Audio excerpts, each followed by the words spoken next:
ಇವತ್ತು ನಾವು ನೋಡುವ ಭಕ್ತರ ಜೀವಿತಗಳಲ್ಲಿ ದೇವರು ಹೇಗೆ ಅವರ ಹೆಸರುಗಳನ್ನು ಬದಲು ಮಾಡಿದರು, ಅವರಿಗೆ ಹೇಗೆ ಹೊಸ ಹೆಸರನ್ನು ಕೊಟ್ಟರು ಎಂಬುದಾಗಿ. ಜನರು ನಿಮ್ಮನ್ನು ಏನೆಲ್ಲ ಹೆಸರಿಂದ ಕರೀತಾರೋ ಅದು ನೀವಲ್ಲ. ನಾವು ನೋಡುವಾಗ ಎಸ್ತರಳನ್ನು ಎಲ್ಲರೂ ಏನಂತ ಕರೀತಾ ಇದ್ರು ಅಂದರೆ ಅನಾಥೆ ಅನಾಥೆ ಅನಾಥೆ ಎಂಬುದಾಗಿ ಕರೀತಾ ಇದ್ರು.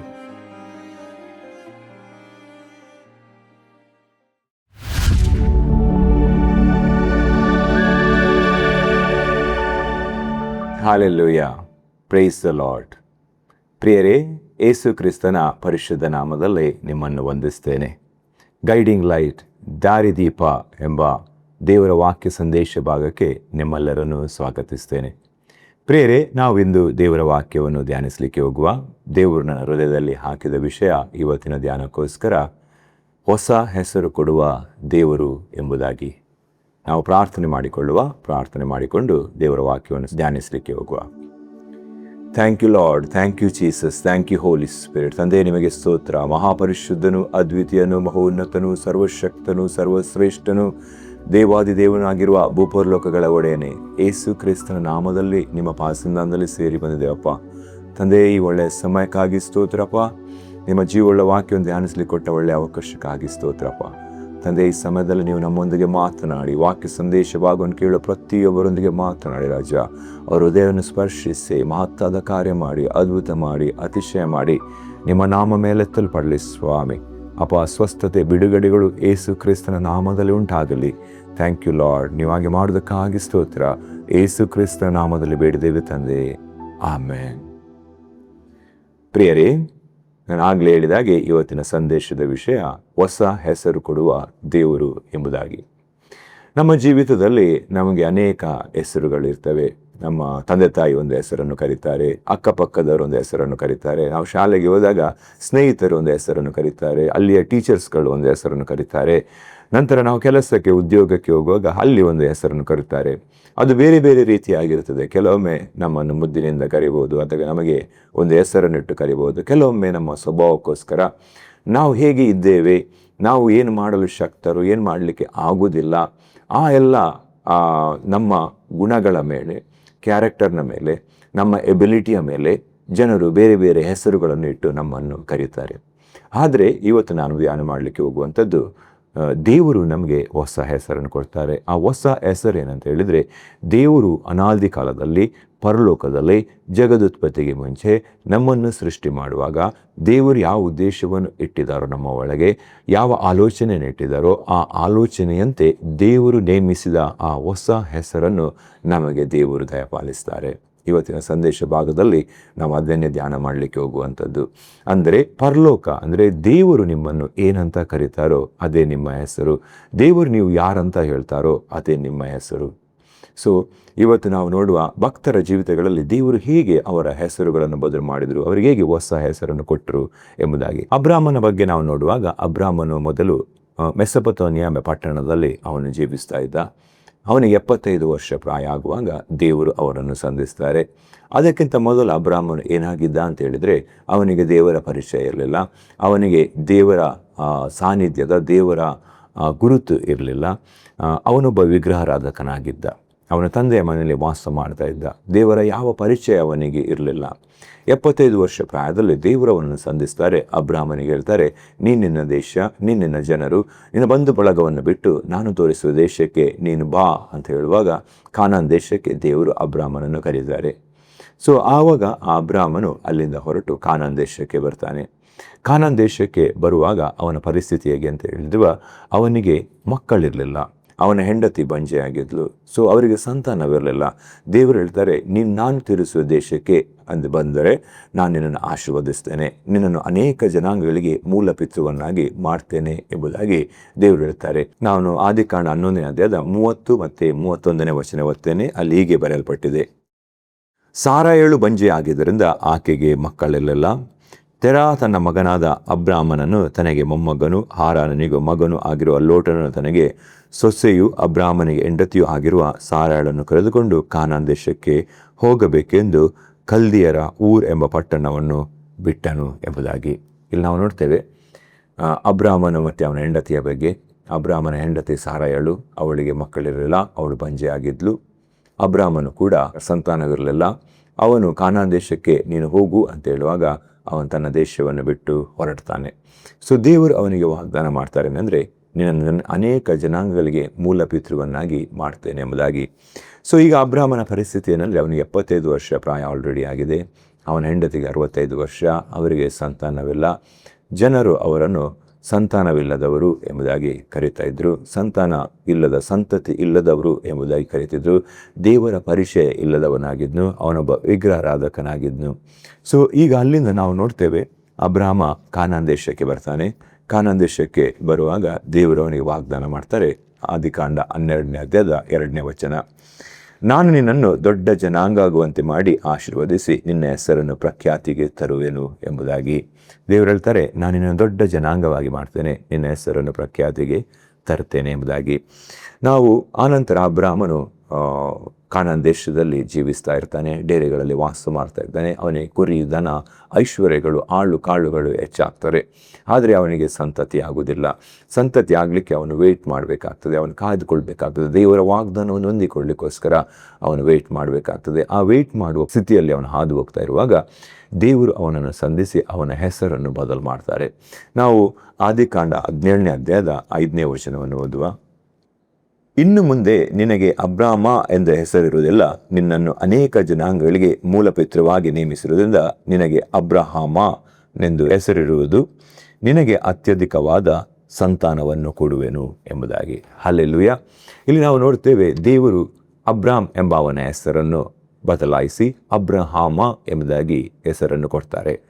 ಸೊ ಅಬ್ರಹಾಮ ಅಂತ ಹೇಳಿದರೆ ಅನೇಕ ಜನಾಂಗಗಳಿಗೆ ಮೂಲಪಿತ ಎಂಬುದಾಗಿ ಆ ಹೆಸರಿನ ಅರ್ಥ. ಸೊ ದೇವರು ಅವನಿಗೆ ಹೊಸ ಹೆಸರನ್ನು ಕೊಡ್ತಾರೆ, ಅವನ ಹೆಸರನ್ನು ಬದಲು ಮಾಡ್ತಾರೆ.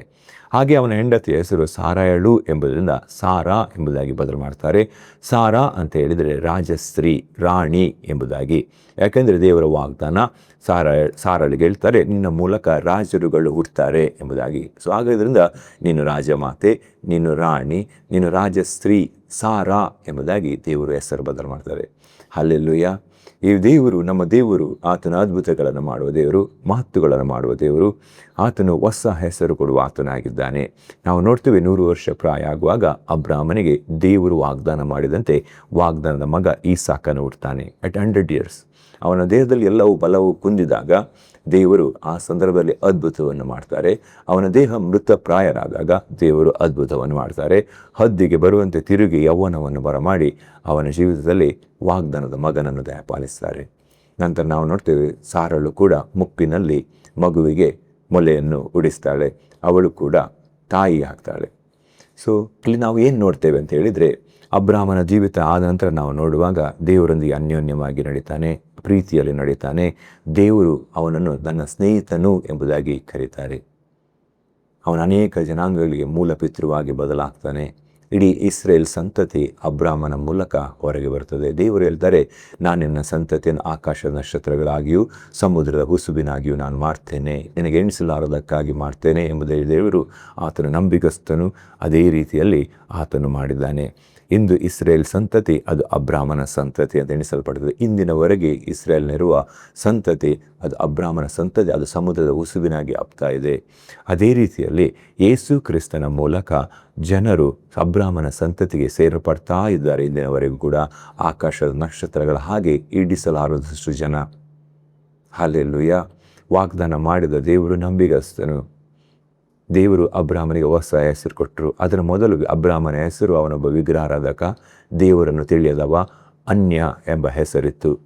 ದೇವರು ಅವನನ್ನು ದೇವರ ಸ್ನೇಹಿತನು, ಅನಂತರ ದೇವರ ಭಕ್ತನು, ಅನೇಕ ಜನಾಂಗಗಳಿಗೆ ಮೂಲಪಿತ ಎಂಬ ಹೆಸರು ಅವನಿಗೆ ದೇವರು ಕೊಟ್ಟರು, ಹೊಸ ಹೆಸರು ಕೊಟ್ಟರು. ಪ್ರಿಯರೇ, ನಾವು ನೋಡ್ತೇವೆ ನಂತರ ದಾವೀದನ ಬಗ್ಗೆ ನಾವು ನೋಡುವಾಗ, ದಾವೀದನು ಈಶಾಯನ ಮಗನಾಗಿದ್ದ, ಕುರಿಮೇಯಿಸುವ ಹುಡುಗನಾಗಿದ್ದ.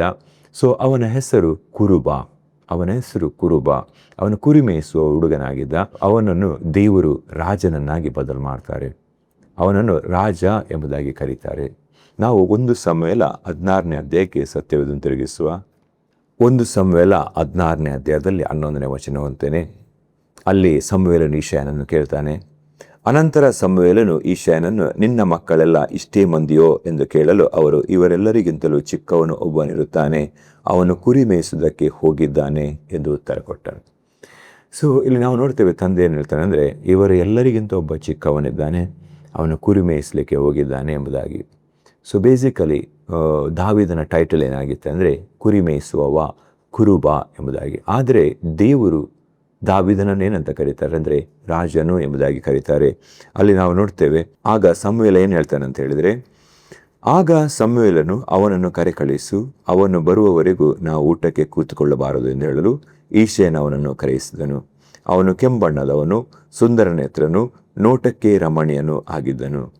ಯೆಹೋವನು ಸಮುವೇಲನಿಗೆ, ಎದ್ದು ಇವನನ್ನು ಅಭಿಷೇಕಿಸು, ನಾನು ಆರಿಸಿಕೊಂಡವನು ಇವನೇ ಎಂದು ಆಜ್ಞಾಪಿಸಲು ಸಮುವೇಲನು ಎಣ್ಣೆಯ ಕೊಂಬನ್ನು ತೆಗೆದುಕೊಂಡು ಅವನನ್ನು ಅವನ ಸಹೋದರರ ಮಧ್ಯದಲ್ಲಿಯೇ ಅಭಿಷೇಕಿಸಿದನು. ಹಲ್ಲೆಲೂಯಾ. ದಾವೀದನು ಬಂದಾಗ, ಮನೆಗೆ ಬಂದಾಗ ದೇವರು ಹೇಳ್ತಾರೆ ಸಮುವೇಲನಿಗೆ, ಇವನೇ ನಾನು ಆರಿಸಿಕೊಂಡವನು. ದಾವೀದನಿಗೆ ಅಂದಿನವರೆಗೆ ಏನು ಹೆಸರಿತ್ತಂದರೆ ಕುರುಬ ಎಂಬುದಾಗಿ, ದೇವರು ಅವನನ್ನು ಕರೀತಾರೆ ರಾಜ ಎಂಬುದಾಗಿ. ಹಲ್ಲೆಲೂಯಾ. ನಂತರ ನಾವು ನೋಡ್ತೇವೆ, ದಾವೀದ 30 ವರ್ಷ ಪ್ರಾಯದಲ್ಲಿ ಯಹೂದ ಕುಲಕ್ಕೆ ರಾಜನಾಗಿ ಸಿಂಹಾಸನವನ್ನೇ ಇರ್ತಾನೆ. 37 ವರ್ಷ ಪ್ರಾಯಕ್ಕೆ ಇಡೀ ಇಸ್ರೇಲ್ ಕುಲಕ್ಕೆ ರಾಜನಾಗಿ ಸಿಂಹಾಸನವನ್ನೇ ಏರ್ತಾನೆ. ಹಲ್ಲೆಲೂಯಾ. ಇದು ಬಹಳ ಅದ್ಭುತವಾದ ಮಾತು ಪ್ರಿಯರೇ. ದೇವರು ನಮ್ಮನ್ನು ಏನಂತ ಕರೀತಾರೋ ಅದೇ ನಮ್ಮ ಹೆಸರು. ದೇವರು ಅನಾದಿ ಕಾಲದಲ್ಲಿಯೇ ಜಗದುತ್ಪತ್ತಿಗೆ ಮುಂಚೆಯೇ ದಾವೀದನನ್ನು ರಾಜನಾಗಿ ನೋಡಿದರು. ಅದು ದೇವರ ಯೋಜನೆ ಆಗಿತ್ತು, ದೇವರ ಆಲೋಚನೆ ಆಗಿತ್ತು. ಅದರಂತೆ ಅವನನ್ನು ರಾಜನು ಎಂಬುದಾಗಿ ಕರೆದದ್ದು ಮಾತ್ರ ಅಲ್ಲ, ಅವನಿಗೆ ಅಂಥ ಸ್ಥಾನವನ್ನು ಕೂಡ ಕೊಟ್ಟರು. ನಾವು ನೋಡ್ತೇವೆ ನಂತರ ಎಸ್ತೇರಳ ಬಗ್ಗೆ. ಎಸ್ತೇರಳನ ಬಗ್ಗೆ ನಾವು ನೋಡುವಾಗ, ಎಸ್ತೇರಳು ಒಬ್ಬ ಅನಾಥ ಸ್ತ್ರೀ ಆಗಿದ್ಲು. ಅವಳಿಗೆ ತಂದೆ ತಾಯಿ ಇರಲಿಲ್ಲ. ನಾವು ಎಸ್ತೇರಳ ಪುಸ್ತಕ 2ನೇ ಅಧ್ಯಾಯದ 7ನೇ ವಚನಕ್ಕೆ ಸತ್ಯವನ್ನು ತಿರುಗಿಸುವ, ಇವನು ಎಸ್ತೇರಳೆಂಬ ಹೆಸರನ್ನು ಪಡೆದ ಹದೆಸ್ಸ ಎಂಬ ತನ್ನ ಚಿಕ್ಕಪ್ಪನ ಅನಾಥಳಾದ ಮಗಳನ್ನು ತಂದೆ ತಾಯಿಗಳು ಸತ್ತದರಿಂದ ಪುತ್ರಿಯನ್ನಾಗಿ ಸ್ವೀಕರಿಸಿ ಸಾಕುತ್ತಿದ್ದನು ಎಂಬುದಾಗಿ. ಸೊ ಇಲ್ಲಿ ನಾವು ನೋಡುವಾಗ ಎಸ್ತೇರಳ ಪರಿಸ್ಥಿತಿ ಹೇಗೆ ಅಂದರೆ, ಅವಳು ಅನಾಥರು, ತಂದೆ ತಾಯಿ ಇಲ್ಲದವಳು ಎಂಬುದಾಗಿ. ಸೊ ನಾವು ನೋಡುವಾಗ ಎಸ್ತೇರಳನ್ನು ಎಲ್ಲರೂ ಏನಂತ ಕರಿತಾ ಇದ್ರು ಅಂದರೆ ಅನಾಥೆ, ಅನಾಥೆ, ಅನಾಥೆ ಎಂಬುದಾಗಿ ಕರೀತಾ ಇದ್ರು. ಆದರೆ ಒಂದು ದಿವಸ ಎಸ್ತೇರಳ ಸಮಯ ಬಂತು. ಎಸ್ತೇರಳು ದೇವರು ನೇಮಿಸಿದ ಸಮಯದಲ್ಲಿ, ದೇವರು ನೇಮಿಸಿದ ಸ್ಥಳದಲ್ಲಿ ಅವಳು ರಾಣಿಯಾಗಿ ಪಟ್ಟವನ್ನು ಏರ್ತಾಳೆ. ಆಶ್ವೇರೋಷನಿಗೆ ರಾಣಿಯನ್ನು ಹುಡುಕ್ತಾ ಇರುವಾಗ 127 ಸಂಸ್ಥಾನದಲ್ಲಿ ಸುಂದರಿಯಾದ ಸ್ತ್ರೀಯರು ಬಂದಿರುವಾಗ, ಅವರೆಲ್ಲರ ಮಧ್ಯದಲ್ಲಿ ಸಾವಿರಾರು ಲಕ್ಷಾಂತರ ಮಂದಿ ಸುಂದರ ಸ್ತ್ರೀಯರ ಮಧ್ಯದಲ್ಲಿ ದೇವರು ಎಸ್ತೇರಳ ಮೇಲೆ ದಯೆಯನ್ನು ಸುರಿಸ್ತಾರೆ. ಆಶ್ವೇರೋಷನ ದಯೆ ಅವಳ ಮೇಲೆ ಬರ್ತಾರೆ. ಆಶ್ವೇರೋಷ ಎಸ್ತೇರಳನ್ನೇ ರಾಣಿಯನ್ನಾಗಿ ಆಯ್ಕೆ ಮಾಡ್ತಾರೆ. ಹಲ್ಲೆಲೂಯಾ. ಅಂದಿನವರೆಗೆ ಎಸ್ತೇರಳು ಅನಾಥೆ, ಅನಾಥೆ ಅಂತ ಕರೀತಾ ಬರ್ತಿದ್ದು, ಆವತ್ತು ಎಸ್ತೇರಳು ರಾಣಿ, ರಾಣಿ ಎಂಬುದಾಗಿ ಕರೆಯಲ್ಪಡುವ ಹಾಗೆ ಮಾಡಿದರು. ಎಸ್ತೇರಳ ಹೆಸರನ್ನು ದೇವರು ಬದಲು ಮಾಡಿದರು. ಅನಾಥೆ ಎಂಬವಳನ್ನು ಅವಳು ರಾಣಿ ಎಂಬುದಾಗಿ ದೇವರು ಬದಲು ಮಾಡಿದರು. ಹಲ್ಲೆಲೂಯಾ. ನಾವು ಗಿದ್ಯೋನನ ಬಗ್ಗೆ ನಾವು ನೋಡ್ತೇವೆ. ಗಿದ್ಯೋನ, ನಾವು ನ್ಯಾಯಸ್ಥಾಪಕರ ಪುಸ್ತಕದಲ್ಲಿ ಗಿದ್ಯೋನನ ಬಗ್ಗೆ ಓದುವಾಗ, ಗಿದ್ಯೋನನು ಒಬ್ಬ ಹೆದರು ಪುಕ್ಕನಾಗಿದ್ದ. ಅವನು ಬಹಳ ಅಂಜಿಕೆಯುಳ್ಳ, ಹೆದರಿಕೆಯುಳ್ಳ ವ್ಯಕ್ತಿಯಾಗಿದ್ದ. ಅವನನ್ನು ದೇವರು ಪರಾಕ್ರಮಶಾಲಿ ಎಂಬುದಾಗಿ ಕರೀತಾರೆ. ನಾವು ನ್ಯಾಯಸ್ಥಾಪಕರ ಪುಸ್ತಕ 6ನೇ ಅಧ್ಯಾಯಕ್ಕೆ ಸತ್ಯವೇದನ್ನು ತಿರುಗಿಸುವ, ಅಲ್ಲಿ ನಾನು 11 ಮತ್ತು 12ನೇ ವಚನ ಓದ್ತೇನೆ. ಆಮೇಲೆ ಯೆಹೋವನ ದೂತನು ಬಂದು ಒಫ್ರಾತದಲ್ಲಿದ್ದ ಎಲ್ಲಾ ವೃಕ್ಷದ ಅಡಿಯಲ್ಲಿ ಕೂತುಕೊಂಡನು. ಅದು ಅಬಿಯೇಜರನ ಗೋತ್ರದವನಾದ ಯೋವಾಷನದಾಗಿತ್ತು. ಅವನ ಮಗನಾದ ಗಿದ್ಯೋನನು ಮಿದ್ಯಾನರಿಗೆ ಗೊತ್ತಾಗದ ಹಾಗೆ ಅಲ್ಲಿನ ದ್ರಾಕ್ಷೆಯ ಅಲೆಯ ಮೇರೆಯಲ್ಲಿ ಗೋಧಿಯನ್ನು ಬಡಿಯುತ್ತಿದ್ದನು. ಯೆಹೋವನ ದೂತನು ಗಿದ್ಯೋನನಿಗೆ ಪ್ರತ್ಯಕ್ಷನಾಗಿ ಅವನಿಗೆ, ಪರಾಕ್ರಮಶಾಲಿಯೇ, ಯೆಹೋವನಿನ ಸಂಗಡ ಇದ್ದಾನೆ ಅಂದನು. ಹಲ್ಲೆಲೂಯಾ. ಇಲ್ಲಿ ನಾವು ಗಿದ್ಯೋನನ್ನು ನಾವು ನೋಡುವಾಗ, ಅವನು ಮಿದ್ಯಾನರಿಗೆ ಅವಿತುಕೊಂಡು ಅವನೇನು ಮಾಡ್ತಾ ಇದ್ದಾನೆಂದರೆ, ಮಿದ್ಯಾನರಿಗೆ ಗೊತ್ತಾಗದ ಹಾಗೆ ಅಲ್ಲಿಯ ದ್ರಾಕ್ಷೆಯ ಅಲೆಯ ಮರೆಯಲ್ಲಿ ಗೋಧಿಯನ್ನು ಅವನು ಬಡಿತಾ ಇದ್ದ. ಅವನು ಹಂಚಿಕೊಂಡು ಅವಿತುಕೊಂಡು ದ್ರಾಕ್ಷೆಯ ಮಲೆಯಲ್ಲಿ ಅವನು ಗೋಧಿಯನ್ನು ಬಡಿತಾ ಇದ್ದ. ಆಗ ದೇವರ ದೂತನು ಬಂದು ಏನು ಹೇಳ್ತಾನೆ ಅಂದರೆ, ಪರಾಕ್ರಮಶಾಲಿಯೇ ಎಂಬುದಾಗಿ. ಸೊ ಅಷ್ಟರೊಳಗೆ ಗಿದ್ಯೋನನನ್ನು ಜನರು ಹೆದರು ಪುಕ್ಕಲ, ಅಂಜಿಕೆ ಉಳ್ಳವ ಎಂಬುದಾಗಿ ಕರೀತಾ ಇದ್ರು. ಈವನ್ ಗಿದ್ಯೋನಿಗೂ ಕೂಡ ಹಾಗೇ ಎಣಿಸ್ತಾ ಇತ್ತು, ನಾನು ಭಯ ಹಿಡಿದವನು, ನಾನು ಅಂಜಿಕೆ ಉಳ್ಳವನು, ನನಗೆ ಏನು ಮಾಡಲಿಕ್ಕೆ ಆಗುವುದಿಲ್ಲ ಎಂಬುದಾಗಿ ಗಿದ್ಯೋನನ ಮನಸ್ಥಿತಿಯಾಗಿತ್ತು. ಆದರೆ ಪರಲೋಕದ ದೇವರು ಗಿದ್ಯೋನನ್ನು ಏನಂತ ಕರೀತಾರೆ ಅಂದರೆ ಪರಾಕ್ರಮಶಾಲಿಯೇ ಎಂಬುದಾಗಿ. ಇದು ಬಹಳ ಮುಖ್ಯವಾಗಿರೋದು. ದೇವರು ನಮ್ಮನ್ನು ಏನಂತ ಕರೀತಾರೋ ನಾವು ಹಾಗೆಯೇ ಬದಲಾಗ್ತೇವೆ. ಹಾಗೆಯೇ ಗಿದ್ಯೋನ ಬದಲಾದ. ದೇವರು ಅವನನ್ನು ಪರಾಕ್ರಮಶಾಲಿ ಅಂತ ಕರೆದರು. ದೇವರ ವಾಕ್ಯದಲ್ಲಿ ಶಕ್ತಿ ಇದೆ, ದೇವರ ಮಾತಿನಲ್ಲಿ ಶಕ್ತಿ ಇದೆ, ಅದು ಕಾರ್ಯ ಸಾಧಕವಲ್ಲದು. ಗಿದ್ಯೋನ ಪರಾಕ್ರಮಶಾಲಿಯಾಗಿಯೇ ಬದಲಾದ. 300 ಜನರನ್ನು ಹಿಡಿದುಕೊಂಡು ಹೋಗಿ ಇಡೀ ಮಿದ್ಯಾನ್ ದೇಶವನ್ನು ಸೋಲಿಸಿ ಆ ಮಿದ್ಯಾನರ ಕೈಯಿಂದ ಇಸ್ರಾಯೇಲರನ್ನು ಬಿಡಿಸ್ತಾನೆ. ಹಲ್ಲೆಲೂಯಾ, ಬಹಳ ಅದ್ಭುತವಾದದ್ದು. ಸೊ ಗಿದ್ಯೋನನ ಹೆಸರನ್ನು ದೇವರು ಬದಲು ಮಾಡಿದರು. ಅದೇ ರೀತಿಯಲ್ಲಿ ಪ್ರಿಯರೇ, ಯೇಸು ಕ್ರಿಸ್ತನನ್ನು ಅರಿಯುವುದಕ್ಕಿಂತ ಮೊದಲು ನಮ್ಮ ಟೈಟಲ್, ನಮ್ಮ ಹೆಸರು ಏನಾಗಿತ್ತು ಅಂದರೆ ಪಾಪಿಗಳು, ದೇವರನ್ನು ತಿಳಿಯದವರು ಎಂಬುದಾಗಿ ನಮ್ಮ ಹೆಸರಾಗಿತ್ತು. ಆದರೆ ಯೇಸು ಕ್ರಿಸ್ತನ ಮೂಲಕ ದೇವರು ನಮ್ಮನ್ನು ದೇವರ ಮಕ್ಕಳು ಎಂಬ ಸ್ಥಾನವನ್ನು ಕೊಟ್ಟರು. ನಮ್ಮ ಹೆಸರನ್ನು ಬದಲು ಮಾಡಿದರು. ನಮ್ಮ ಪಾಪವನ್ನು ಪರಿಹಾರ ಮಾಡಿದ್ದು ಮಾತ್ರ ಅಲ್ಲ, ನಮಗೆ ದೇವರ ಮಕ್ಕಳು ಎಂಬ ಬಿರುದನ್ನು ಕೊಟ್ಟರು. ನಾವು ಯೋಹಾನ ಬರೆದ ಸುವಾರ್ತೆ 1ನೇ ಅಧ್ಯಾಯದ 12ನೇ ವಚನ ಓದುವ. ಅಲ್ಲಿ ವಾಕ್ಯ ಹೇಳ್ತದೆ, ಯಾರ್ಯಾರು ಆತನನ್ನು ಅಂಗೀಕರಿಸಿದರೋ, ಅಂದರೆ ಆತನ ಹೆಸರಿನಲ್ಲಿ ನಂಬಿಕೆ ಇಟ್ಟರೋ, ಅವರಿಗೆ ದೇವರ ಮಕ್ಕಳಾಗುವ ಅಧಿಕಾರ ಕೊಟ್ಟನು. ಇವರು ರಕ್ತ ಸಂಬಂಧದಿಂದಾಗಲಿ ಕಾಮದಿಂದಾಗಲಿ ಪುರುಷ ಸಂಕಲ್ಪದಿಂದಾಗಲಿ ಹುಟ್ಟಿದವರಲ್ಲ, ದೇವರಿಂದಲೇ ಹುಟ್ಟಿದವರು. ಹಲ್ಲೆಲೂಯಾ. ಅಂದರೆ ಯಾರ್ಯಾರು ಅಂದರೆ ಯೇಸು ಕ್ರಿಸ್ತನಲ್ಲಿ ಯಾರ್ಯಾರು ನಂಬಿಕೆ ಇಟ್ಟರೋ ಅವರಿಗೆ ದೇವರ ಮಕ್ಕಳಾಗುವ ಅಧಿಕಾರ ಸಿಕ್ಕಿತು. ಹಲ್ಲೆಲೂಯಾ, ಬಹಳ ಅದ್ಭುತವಾದುದು. ಪಾಪಿಗಳು ಎಂಬ ನಮ್ಮ ಹೆಸರನ್ನು ತೆಗೆದು ದೇವರ ಮಕ್ಕಳು ಎಂಬ ಹೊಸ ಹೆಸರು ನಮಗೆ ಕೊಡಲ್ಪಟ್ಟಿತು. ಹೌದು ಪ್ರಿಯರೇ, ನಮಗೆ ಪರಲೋಕದಲ್ಲಿ ಕೂಡ ದೇವರು ಹೊಸ ಹೆಸರನ್ನು ಕೊಡ್ತಾರೆ. ಇದು ಭೂಲೋಕದಲ್ಲಿ ನಮ್ಮ ಹೆಸರು ದೇವರ ಮಕ್ಕಳು ಎಂಬುದಾಗಿ, ದೇವರ ಅಭಿಷಿಕ್ತರು, ದೇವರ ರಾಜಯಾಜಕರು ಎಂಬುದಾಗಿ. ಇದು ದೇವರು ನಮಗೆ ಕೊಟ್ಟ ಹೊಸ ಹೆಸರು. ಪರಲೋಕದಲ್ಲಿ ಕೂಡ ದೇವರು ನಮಗೆ ಹೊಸ ಹೆಸರನ್ನು ಕೊಡ್ತಾರೆ. ಪ್ರಕಟಣೆ 2ನೇ ಅಧ್ಯಾಯದ 17ನೇ ವಚನ. ದೇವರ ಆತ್ಮನು ಸಭೆಗಳಿಗೆ ಹೇಳುವುದನ್ನು ಕಿವಿಯುಳ್ಳವನು ಕೇಳಲಿ. ಯಾವನು ಜಯ ಹೊಂದುತ್ತಾನೋ ಅವನಿಗೆ ಬಚ್ಚಿಟ್ಟಿರುವ ಮನ್ನವೆಂಬ ಆಹಾರವನ್ನು ಕೊಡುವೆನು. ಇದಲ್ಲದೆ ಅವನಿಗೆ ಬಿಳಿ ಕಲ್ಲನ್ನು, ಆ ಕಲ್ಲಿನ ಮೇಲೆ ಕೆತ್ತಿದ ಹೊಸ ಹೆಸರನ್ನು ಕೊಡುವೆನು. ಆ ಹೆಸರನ್ನು ಹೊಂದಿದವನಿಗೆ ಹೊರತು ಅದು ಇನ್ನಾರಿಗೂ ತಿಳಿಯದು ಎಂಬುದಾಗಿ. ಹಲ್ಲೆಲೂಯಾ. ನಾವು ಪರಲೋಕದಲ್ಲಿಯೂ ಕೂಡ ದೇವರು ಹೊಸ ಹೆಸರನ್ನು ನಮಗೆ ಕೊಡ್ತಾರೆ. ಸೊ ನಾವು ಈ ವಾಕ್ಯ ಭಾಗದಲ್ಲಿ ನೋಡಿದ್ದೇವೆ ಪ್ರಿಯರೇ, ಹೊಸ ಹೆಸರನ್ನು ಕೊಡುವ ದೇವರು ಎಂಬುದಾಗಿ. ಇಂದು ಈ ಸಂದೇಶವನ್ನು ಕೇಳ್ತಿರುವ ಪ್ರಿಯರೇ, ನಿಮ್ಮ ಹೃದಯದಲ್ಲಿ ಅನೇಕ ಆಲೋಚನೆಗಳಿರ್ಬೋದು, ನಿಮಗೆ ಅನೇಕ ಬೇರೆ ಬೇರೆ ಹೆಸರುಗಳಿರ್ಬೋದು. ನಾವು ನೋಡುವಾಗ ಅಬ್ರಾಮನಿಗೆ ಸಂತಾನ ಇಲ್ಲದವನು, ಬಂಜೆ ಎಂಬುದಾಗಿ ಅವನಿಗೆ ಹೆಸರಿತ್ತು. ವಿಗ್ರಹಾರಾಧಕ, ದೇವರನ್ನು ತಿಳಿಯದವನು ಎಂಬುದಾಗಿ ಹೆಸರಿತ್ತು. ಆದರೆ ದೇವರು ಅವನ ಹೆಸರನ್ನು ಬದಲು ಮಾಡಿದರು. ದೇವರ ಭಕ್ತ, ದೇವರ ಸ್ನೇಹಿತ, ಅನೇಕ ಜನಾಂಗಗಳಿಗೆ ಮೂಲಪಿತೃ ಎಂಬುದಾಗಿ ದೇವರು ಅವನ ಹೆಸರನ್ನು ಬದಲು ಮಾಡಿದರು. ಎಸ್ತೇರಳ ಹೆಸರು ಅನಾಥೆ ಅಂತ ಇತ್ತು. ದಿಕ್ಕಿಲ್ಲದವಳು ಅಂತ ಇತ್ತು. ಅವಳ ಹೆಸರನ್ನು ರಾಣಿ ಎಂಬುದಾಗಿ ಬದಲು ಮಾಡಿದರು. ದಾವೀದನ ಹೆಸರು ಕುರುಬ ಅಂತ ಇತ್ತು. ಆ ಹೆಸರನ್ನು ದೇವರು ರಾಜ ಎಂಬುದಾಗಿ ಬದಲು ಮಾಡಿದರು. ಗಿದ್ಯೋನನ ಹೆಸರು ಹೆದರ್ಪೊಕ್ಕಲ, ಹೇಡಿ ಎಂಬುದಾಗಿತ್ತು. ದೇವರು ಅದನ್ನು ಪರಾಕ್ರಮಶಾಲಿ ಎಂಬುದಾಗಿ ಬದಲು ಮಾಡಿದರು. ನಮ್ಮ ಹೆಸರು ಲೋಕದಲ್ಲಿ ಪಾಪಿಗಳು ಎಂಬುದಾಗಿತ್ತು. ನಮ್ಮ ಹೆಸರನ್ನು ಯೇಸು ಕ್ರಿಸ್ತನ ಮೂಲಕ ದೇವರು ದೇವರ ಮಕ್ಕಳು ಎಂಬುದಾಗಿ ಬದಲು ಮಾಡಿದರು. ಪ್ರಿಯರೇ, ನಿಮ್ಮ ಹೆಸರು, ನಿಮಗೆ ತಂದೆ ತಾಯಿ ಕೊಟ್ಟಿರುವ ಹೆಸರು ಏನೇ ಇರ್ಬೋದು. ಅಕ್ಕಪಕ್ಕದವರು ನಿಮಗೆ ಬೇರೆ ಬೇರೆ ಹೆಸರುಗಳನ್ನು ಕರೆದಿರ್ಬೋದು. ನಿಮ್ಮ ಸ್ನೇಹಿತರು ನಿಮಗೆ ಬೇರೆ ಬೇರೆ ಹೆಸರಿಂದ ಕರೆದಿರ್ಬೋದು. ನಿಮ್ಮ ಜೊತೆ ಕೆಲಸಗಾರರು ನಿಮ್ಮನ್ನು ಬೇರೆ ಬೇರೆ ಹೆಸರಿಂದ ಕರೆದಿರ್ಬೋದು. ಆ ಕೆಲವು ಹೆಸರುಗಳಿಂದ ನಿಮ್ಮ ಮನಸ್ಸಿಗೆ ನೋವಾಗಿರ್ಬೋದು. ಆದರೆ ಪರಲೋಕ ನಿಮ್ಮನ್ನು ಒಂದು ವ್ಯವಸಾಯ ಹೆಸರಿಂದ ಕರೀತದೆ. ದೇವರು ನಿಮ್ಮನ್ನು ಒಂದು ವ್ಯವಸಾಯ ಹೆಸರಿಂದ ಕರೀತಾರೆ. ಜನರು ನಿಮ್ಮನ್ನು ಏನೆಲ್ಲ ಹೆಸರಿಂದ ಕರೀತಾರೋ ಅದು ನೀವಲ್ಲ. ದೇವರು ನಿಮ್ಮನ್ನು ಯಾವ ಹೆಸರಿಂದ ಕರೀತಾರೋ ಅದೇ ನಿಮ್ಮ ಹೆಸರು. ನಾವು ಸ್ನಾನಿಕನಾದ ಯೋಹಾನನ ಬಗ್ಗೆ ನಾವು ನೋಡುವಾಗ, ಸ್ನಾನಿಕನಾದ ಯೋಹಾನನನ್ನು ಜನರು ಕೇಳ್ತಾರೆ, ನೀನು ಯಾರು ಎಂಬುದಾಗಿ ಕೇಳ್ತಾರೆ.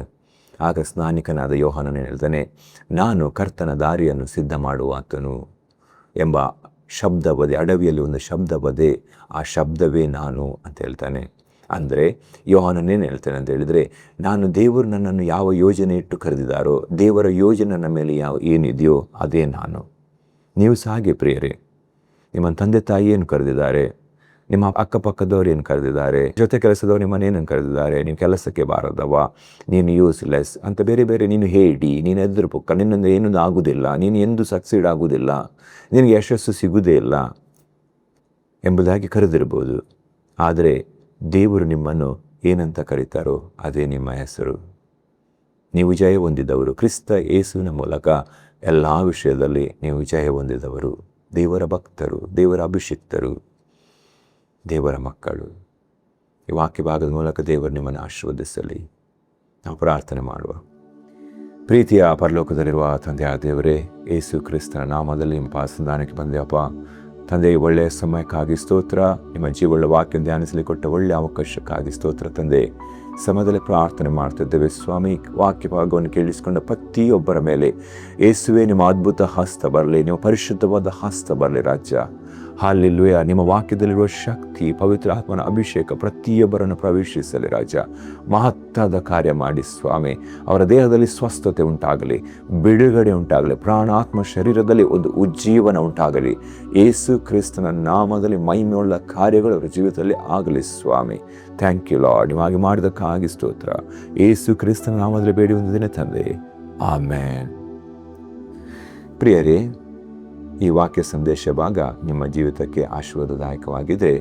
ಚಾನೆಲನ್ನು ಸಬ್ಸ್ಕ್ರೈಬ್ ಮಾಡಿ, ಸಂದೇಶವನ್ನು ಲೈಕ್ ಮಾಡಿ, ಕಮೆಂಟ್ ಮಾಡಿ, ಇತರರೊಂದಿಗೆ ಈ ಸಂದೇಶವನ್ನು ಶೇರ್ ಮಾಡಿ, ಅವರ ಜೀವಿತವನ್ನು ಆಶೀರ್ವದಿಸಿ.